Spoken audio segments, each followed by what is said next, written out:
Right, everything guys, don't get confused. The motor that I'm stripping down is for Roberts. Alright, a bit confusing, I know, but I haven't got room to do it. The crane's in the way. I could sort of do it, but I need the bench to put all the gear on. So I thought, right, it's already here. Let's just move it across. That's Richard's motor, which I'll be stripping down next. Roberts obviously was first. Get that stripped down. Now Timmy's painting all the block up now, isn't it? Yep. So that should work out quite well. Welcome to MJ Performance.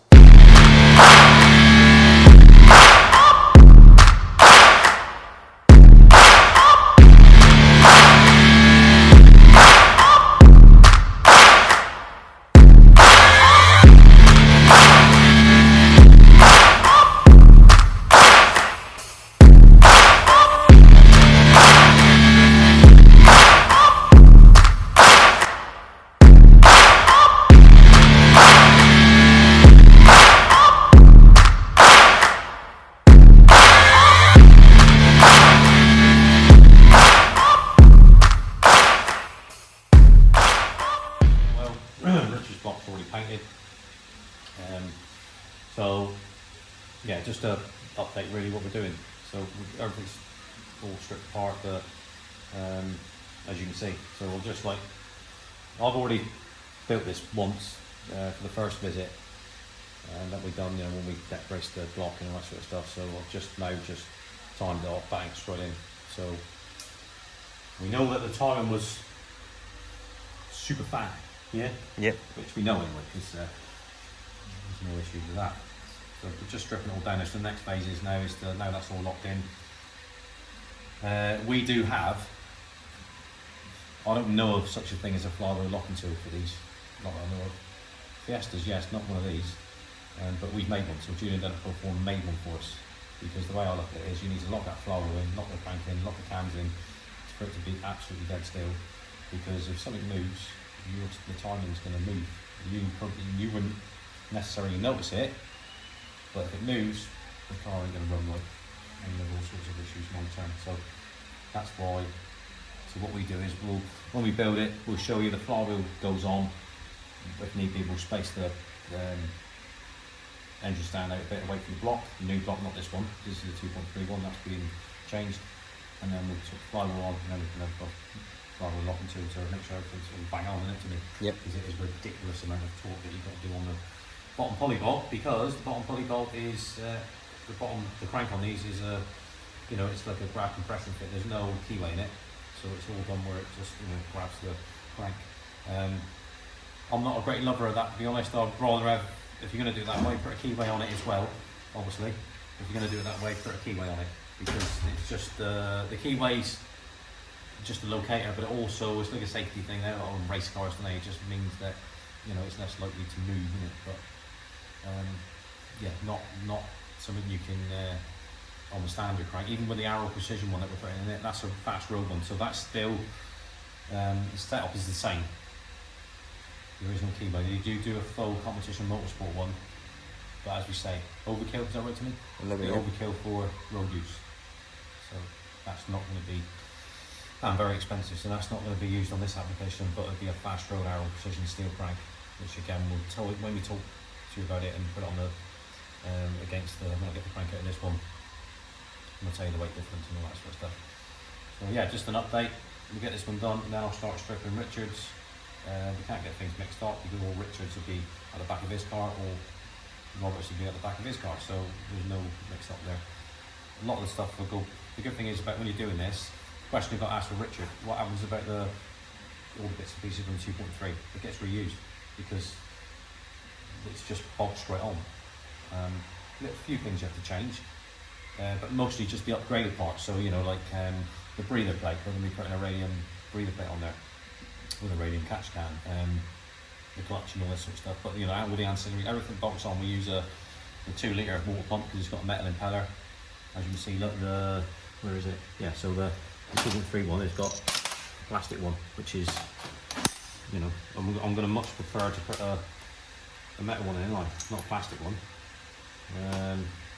It just makes sense to do that. So it's just little things like that that when I've done Phil's build, I thought, oh yeah, use that, and use that. But I've already built the head on Roberts on the last visit, so I know it's bang on. And we'll show you how clean the valves are once we take it apart, compared to Richards when I take that apart with all the carbon build up, because this one runs full port methanol. You'll see how clean the valves are. But yeah, so I'm going to crack on there and get this strippy yield down. Yeah, see you soon. So as you can see, it's pretty much stripped now. I'm going to flip them over in a minute and take the sump off and take the oil pump off and all that sort of stuff. But just wanted to share this with you. So head's off, we'll show you that in a second. Head gasket, which is, this is the 2.3 head gasket, don't forget, because that's the 2.3 block. So we done this last time when it come in for, he wanted the deck brace doing, so we done that. Still got the stock pistons and rods, running our software with full port methanol. Head gasket's superb. Everything's all good, obviously it's already been ARP studied. All the pistons look good, the bores are good. No issues there. We'll spin it over, take it apart. It's not come in, there's no issues with the car, it's just that we're putting a 2 litre block in it so we can ramp the power up a bit. And he just wants it for, so it's like a heavy duty. Yeah, hey Tilly. But yeah, you can see like where I deck braced it the last time, which is okay, but all that's doing is just, you know, just to get a bit of reinforcement, but it doesn't really, just masking the problem in it. I mean, the problem is, you know, as we know with the block itself, where it's weak. But we'll show you that next to it. Before I build up the 2 litre, I'll put the 2 litre next to his block, and then I'll show you the differences, point out what I mean when I say about it being a bit on the old weak side to me, yeah? Round here. But anyway, so on the head, we've just been taking pictures to me, and it's quite difficult to focus in on the inlet valve and like get a crystal, well, I'll say a crystal clear shot, but a clear shot of the exhaust valve. They are like new to me, aren't they? Yeah. They're like squeaky clean. Yeah. In every single one of them. Now we tried last time, you can't do it with when you're filming, because you'll be there for ages trying to focus in on it, and so we'll put a picture up and you'll be able to see it, but every single one of them valves are bang on. They are just like brand new. And that's what I mean. That just proves, and it just, you know, to everyone about running methanol. When you run, especially port methanol, when it's injecting it straight into the intake, that's the reason why they're so clean, because of the methanol. And of course that's better for your engine, doing anything carbon or not. But when I strip Richards down, I'll show you the difference, and then you'll be able to see, because I've already built this head once. There's no reason to, there's nothing wrong with it. So it's just a visual inspection. Don't need to strip that down again. That's already been done. All the valve stem seals, the valves have all been done. There's no reason to do that. So, but Richards, I will be stripping down. So I'll share that with you when we get around to it. But as you can see, all presented out on the bench there. Look, I always mark our fit, take it out in order, and then mark it so I know where it's as it goes back exactly. You know, that's just the way that I do it. But phone's ringing, so we'll crack on and then come back soon. Right guys, girls, yes, welcome back to the channel, and welcome back to Robert's MK3 Focus RS. There it is over there, look. So we've made good progress on Robert's car. Just want to share this with you. So on the bench, as you can see, you've got 4 brake discs. Now basically what Roberts is having is the same setup in a way that we've got on our MK3 Focus RS, and what Phil's got on the Black Beast, which you can sort of like just see there. Well, yeah, actually you can see the brakes through the wheel, look. And the same wheels, because Robert's got the Revo matte anthracite lightweight wheels as well, so that gives you an idea. But you'll see this the colour of the calipers, they're not blue, so he's gone a bit of a different route on this. Yeah, so these are really custom, because as you can see, front and rear, we have done this before, but not with a 400. So it's a spacer belt. So basically what that means is it's got the spacer built into the actual belt, so it's like a all-in-one, rather than say like a H&R, like Robert had before, H&R hub-centric spacer bolted onto the original hub to give you that 15mm spacing. This has got effectively a 15mm spacing. So if you follow us on the channel, you'd have seen that the white kit that we done for Tamas quite a while ago it was, and that was similar, but he had 395mm disc on the front because he wanted to retain the original forge forward wheels. You can't do a 400 on that. So this is 400. So these are 434 on the front. like I said, with our new design. So this is all custom done for us with the MJP logo engraved on the anodized bell, which is new and pretty cool. So that's the fronts. The reason why he can have a 400 is because he's running a rear wheel, and the reason why he's had the spacer built in with the studs is because he's got a wide arch kit on it. Thales hasn't got a wide arch kit, neither is mine, so we don't have to run it with studs built into the spacer belt. Ours is just a slip over disc, and we use the original studs for the nut.